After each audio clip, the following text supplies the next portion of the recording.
let's talk about when these early signs pop up, the tightness, the soreness, kind of it's sticking around. What do you tell people to do? What should we do if you're starting to notice some of these kind of niggles?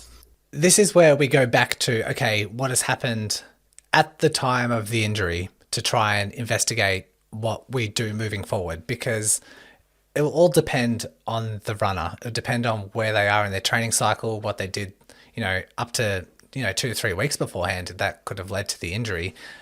So we're going back to that overload under recovery equation and seeing, okay, was there a tip in the scales that might have led to these symptoms producing?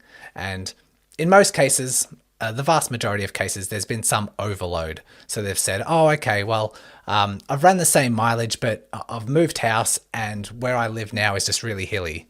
And so you say, okay, so maybe there's some hills that might have led to this particular injury.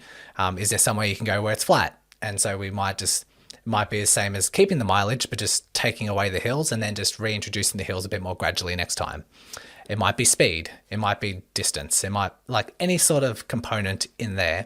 We want to try and pick out and identify what's caused the injury in the first place.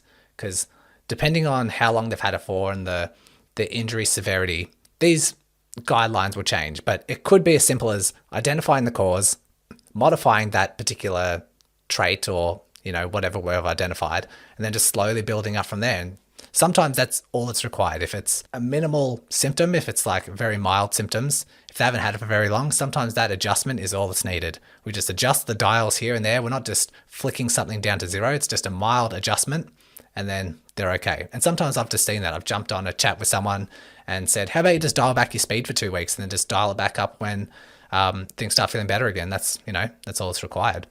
But definitely that's, what someone can do. Someone can do themselves, just analyze and see if they can pick something. The other things under recovery, like have a look at your sleep, have a look at your nutrition, have a look at your stress levels. And if that's changed significantly in the last, couple of weeks and this injury's, presented itself, maybe it's time to decrease the training load while you're managing all these recovery strategies. And when they start becoming optimal again, dial it back up. That's probably the most universal, no matter what injury you have. For most cases, that's, usually the advice I'd give. A lot of people have asked me the question, how do I get faster by going slower? I've heard that question a lot. That's a great question. That's not actually what we're talking about, but I do want to hear your thoughts on that.